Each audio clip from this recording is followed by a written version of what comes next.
नमस्कार मित्रांनो. आजच्या व्हिडिओमध्ये आपण चर्चा करणार आहोत 9 डिसेंबर ज्यांची जन्मतारीख आहे, त्यांचं संपूर्ण व्यक्तिमत्व, त्याचप्रमाणे येणारं संपूर्ण वर्ष हे नेमकं कशा प्रकारचं असेल, या संदर्भातली चर्चा आपण या व्हिडिओमध्ये करणार आहोत. सुरुवातीला ज्यांची जन्मतारीख 9 डिसेंबरची आहे, त्या सर्वांना जन्मदिनाच्या मनापासून शुभेच्छा. येणारं संपूर्ण वर्ष हे तुमच्या सर्व इच्छा आकांक्षापूर्तीचं ठरो, हीच आमची सदिच्छा. यांच्या व्यक्तिमत्वाबद्दल सांगायचं झालं तर यांच्या व्यक्तिमत्वात एक वेगळ्याच प्रकारची झाक दिसून येते.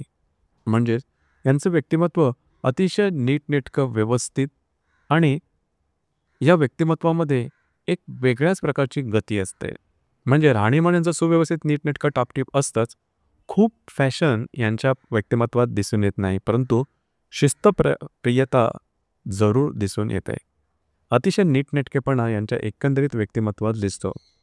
यांचे व्यक्तिमत्व तुम्हाला कधीही पसरलेलं दिसणार नाही. अनटायडीनेस अजिबात नसतो आणि साधारणतः हाच गुण त्यांच्या संपूर्ण व्यक्तिमत्वात सुद्धा दिसून येतो. मानसिकतेमध्ये, मानसिक गुणामध्ये सुद्धा दिसत राहतो. तसं पाहिलं तर मगाशी सांगितल्याप्रमाणे शिस्तप्रियता हा या व्यक्तींचा गाभा आहे आणि त्या संदर्भात ते सहसा तडजोड करत नाही. ते आयुष्यात जे काय करतात ते नेमकं करतात आणि काय करायचं हे त्यांना नेमकं ठाऊक असतं. एखादी गोष्ट विचारपूर्वक करायची आणि ती तडीस न्यायची, यासाठी लागणारे जे गुणधर्म असतात ते स्वभाव वैशिष्ट्य यांच्या एकंदरीत व्यक्तिमत्वात अगदी व्यवस्थितपणे दिसून येतात. समोरच्याला काहीही वाटो ते आपलं काम पूर्ण करतात, अगदी कुठल्याही परिस्थितीत. दुसरी महत्त्वाची गोष्ट म्हणजे यांच्या जीवनात किती दुःख आहेत किंवा किती प्रकारचे स्ट्रगल्स आहेत हे तुम्हाला वरकरणी अजिबात दिसणार नाही. सिक्रेटिव्ह असतात. यांच्या एकंदरीत व्यक्तिमत्वावरून तुम्हाला समजणार नाही की यांच्या जीवनात किती वादळं आहेत. परंतु शांतपणे जीवनात आलेल्या दुःखांवरती मात करणं आणि पुढे जाणं हा त्यांचा सहज भाव असतो. तसे यांच्यामध्ये धैर्य हे जबरदस्त दिसून येतं. या व्यक्ती कुणालाही घाबरत नाही, ना कुठल्या परिस्थितीला, ना कुठल्या व्यक्तीला. आपलं काम चिकाटीने पूर्ण करण्याची ताकद त्यांच्यामध्ये खूपच चांगली असते. जिद्द, चिकाटी, मेहनत आणि स्वतंत्रप्रियता, त्याचप्रमाणे गोल ओरिएंटेशन अतिशय चांगलं असतं. महत्त्वाकांक्षा हा सुद्धा यांच्या एकंदरीत व्यक्तिमत्वाचा गाभा आहे. त्यामुळे या व्यक्तींनी विचार केलेली गोष्ट ते अचीव करतातच, अगदी कुठल्याही परिस्थितीत. कधीकधी या व्यक्तींचा स्वभाव थोडासा तिखट वाटू शकेल, मात्र समोरची व्यक्ती विरोधात गेली किंवा ज्या व्यक्तीने अपेक्षेपेक्षा काही वेगळं काम केलं किंवा चुकीचं केलं किंवा फसवलं गेलं तर मात्र ह्या व्यक्ती सोडत नाही. मग यांचा रुद्र अवतार तुम्हाला दिसून येईल. मूलतः तसं पाहिलं तर ह्या व्यक्ती इमोशनल असतात, भावनाशील असतात, परंतु त्यांच्या भावनेला प्रतारणा केलेली त्यांना अजिबात आवडत नाही. मग ते त्याचा बदला घ्यायला तयार होतात. यांची आकलनशक्ती, ग्रहणशक्ती उत्तम असते. त्यामुळे शाळा कॉलेजमधलं शिक्षणसुद्धा पूर्ण करतात. करिअरच्या बाबतीत आपल्याला नेमकं काय करायचं आहे यांची संपूर्ण कल्पना यांना असते.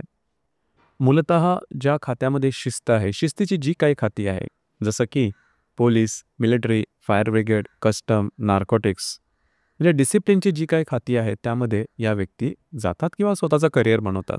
सरकारी नोकरी लागण्याची शक्यता यांच्यामध्ये बरीचशी असते.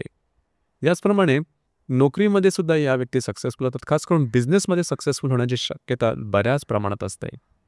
या व्यक्ती मनात यांचा एखाद्या व्यक्ती किंवा परिस्थितीबद्दल काही वेगळं मत बनलं किंवा वाईट मत बनलं तरी पटकन लगेचच्या लगेच बोलून दाखवत नाही.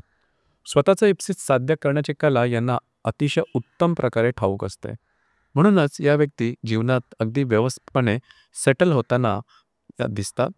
याचप्रमाणे या व्यक्तींच्या बाबतीत रिलेशनशिपच्या बाबतीत सांगायचं झालं तर रिलेशनशिपमध्ये खूप विचार करून येतात आणि एकदा रिलेशनशिपमध्ये आल्या की समोरच्या व्यक्तीबद्दलच्या जास्त पॉझिटिव्ह होतात. त्याच्यामागचं कारण हे प्रेमच असतं. परंतु यांच्या रिलेशनशिपमध्ये असणाऱ्या व्यक्तीला स्वतःचं स्वातंत्र्य हरवल्यासारखं वाटू शकेल.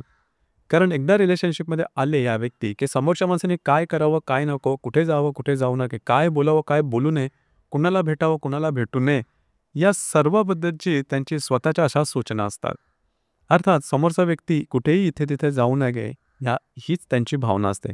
परंतु त्यामुळे थोडासा त्रास हा त्यांच्या रिलेशनशिपमध्ये त्याचप्रमाणे वैवाहिक जीवनामध्ये सुद्धा अशा प्रकारचे त्रास होण्याची शक्यता जास्त असते.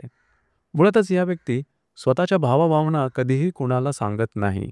समोरचा व्यक्ती जोपर्यंत पूर्णतः विश्वासपात्र नसेल तोपर्यंत स्वतःच्या भावभावना किंवा विश्वास हे किंवा स्वतःच्या मनामधील विचार हे सहसा कुणाला सांगत नाही. एकंदरीत सांगायचं झालं तर या व्यक्ती मनाने खूप चांगले असतात. जर का तुम्ही त्यांना व्यवस्थितपणे समजून घेतलं तर या व्यक्तीसारखी दुसरी व्यक्ती नाही. म्हणजे या व्यक्ती तुम्हाला तुमच्या कुठल्याही परिस्थितीमध्ये साथ देणाऱ्या असतात. संपूर्ण जग जरी विरोधात गेलं तरी या व्यक्ती तुमच्यासाठी ठामपणे उभे राहतील.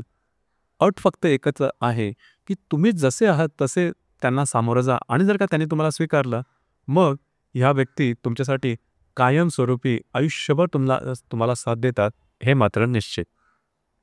आरोग्याच्या संदर्भात सांगायचं झालं तर लागणं, कापणं, खरचटणं त्याचप्रमाणे पित्त प्रकृतीच्या सर्व व्याधी यांना होण्याची शक्यता असते. खास करून खाण्यापिण्याच्या सवयीकडे जास्त लक्ष देणं गरजेचं राहील. एप्रिल 2025 पर्यंतचा कालावधी शुभफलदायी राहील. विवाह होणं, विवाह ठरणं, प्रत्यक्ष विवाह होणं याचप्रमाणे काही चांगले लाभ मिळणं, अडकलेली कामं पूर्ण होणं, कागदोपत्री व्यवहारच्या मार्गी लागणं अशा प्रकारच्या काही चांगली कामं तुमची होण्याची शक्यता बऱ्याच प्रमाणात राहील.